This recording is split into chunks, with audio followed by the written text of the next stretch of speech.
মুর্শিদাবাদে মেডিকেলে বদল সদ্যজাত এবং এই ঘটনাকে কেন্দ্র করেই হাসপাতালে বিক্ষোভ সদ্যজাতের পরিবারের 5 দিন আগে হাসপাতালে ভর্তি হয় প্রসূতি সাবিনা বিবি এবং শনিবার শিশু সন্তানের জন্ম দেন সাবিনা বিবি। রবিবার সদ্যজাতের মৃত্যুর খবর দেয় হাসপাতাল এবং এরপরই ক্ষোভে ফেটে পড়ে সদ্যজাতের পরিবার।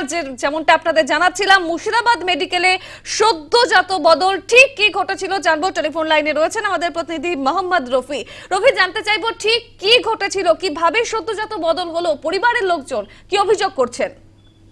দেখো, গত 5 দিন আগে মুর্শিদাবাদের মেডিকেল কলেজ হাসপাতালে মুর্শিদাবাদের যে ভগবানগোলা রমাকান্তপুরের সাবিনা বিবি এবং সেখানে ভর্তি হওয়ার পরে তার বাচ্চা হয় এবং সেখানেই বাচ্চা হওয়ার পরে গতকাল রাত 9:30 নাগাদ পরিবারের সদস্যদেরকে হসপিটালের তরফ থেকে ফোন করে জানানো হয় যে তাদের সদ্যজাত মারা গিয়েছে এবং তারপরেই পরিবারের সদস্যরা আজ সকালেই মুর্শিদাবাদ মেডিকেল কলেজ হাসপাতালে যে মাতৃমা বিভাগ সেই বিভাগে আসে এবং তারা জানতে যায় যে কি হয়েছে ঘটনা এবং তখন তাদেরকে বলা হয় যে এই সকালবেলাতেই 8টা নাগাদ তাদের শিশু মারা গেছে। এবার দুই রকম কথা হওয়ার কারণে পরিবারের সদস্যরা মাতৃমায়ের সামনে একটা বিক্ষোভ শুরু করে, যেটা উল্লেখ্য যে তাদের মা ও ছেলের হাতে যে 200 নম্বরের যে একটি টোকেন ছিল সেই টোকেনের নাম্বারটি মায়ের যে 200 সেটাকে পাল্টিয়ে 295 করা হয়।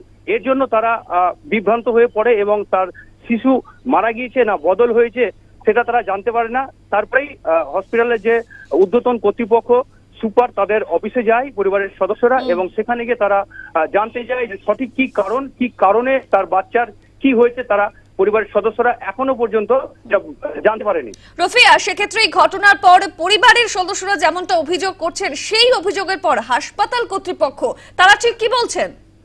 দেখো, হাসপাতাল যে কর্তৃপক্ষ তারা আজকে রবিবার, তার জন্য ছুটির দিনের জন্য হাসপাতাল কর্তৃপক্ষের তাদের কোনো বক্তব্য পাওয়া যায়নি এবং তবে যারা মানে সুপার বা যারা আপাতত যারা দায়িত্বে তাদের তরফ থেকে যেটুকু জানানো গিয়েছে যে পুরো যে ঘটনা ঘটেছে সেই ঘটনার সম্পূর্ণ তদন্ত করা হবে বলে তারা জানিয়েছেন। একেবারে ধন্যবাদ রফি। এবং এই ঘটনায় সদ্যজাতের পরিবার ঠিক কি বলছেন, কি অভিযোগ তাদের শোনাবো আপনাদের। আমাকে কালকে রাত্রে 9টার সময় বললো তোমার বাচ্চা মারা গেছে। হ্যাঁ, বললো মারা গেছে, তাহলে আমি তো এখন যাইতে পারছি না, এখন 10টা বাজে, কাল সকালে যাবো। তোমার বাচ্চা তো মরেনি, এই মাত্র মারা গেলো, 8টার সময় মারা গেলো সকাল। দিয়ে ওর মার হাতে আছে 295 আর বাচ্চার হাতে 200। হাসপাতালে ওখান থেকে হয়নি, লালবাগ থেকে এখানে এসেছি। এসে আজ 5 দিন হলো ভর্তি করার পর বললো ডাক্তারে সিজার করতে হবে। তাহলে ঠিক আছে, সিজার যদি ভাগ্যে থাকে করতে হবে। সিজার করে বাচ্চা তুললো, 2টো নাম্বার দিল 200 করে।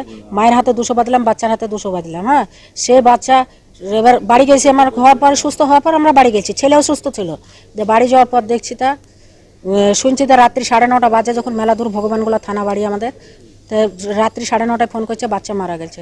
আমরা রাত্রে আর আসতে পারিনি, দিয়ে সকালবেলা এলাম, তো সকালবেলায় ঢুকতে দিচ্ছে না, তাও জোর করে ঢুকে দেখছি বাচ্চা বলছে এই 8টার সময় মারা গেল। এখানে 2 রকম কথা কইছে। 200 নাম্বার ছিল দুটোই, 295। আমরা জীবিত ছেলে চাই, বেঁচে ছিল। আমরা দেখেছি, আমরা নড়তে দেখেছি, ছেলে সবকিছু দিল, একটু শ্বাস প্রশ্বাসে কষ্ট ছিল, শ্বাস প্রশ্বাস ঠিক হয়ে গেছে।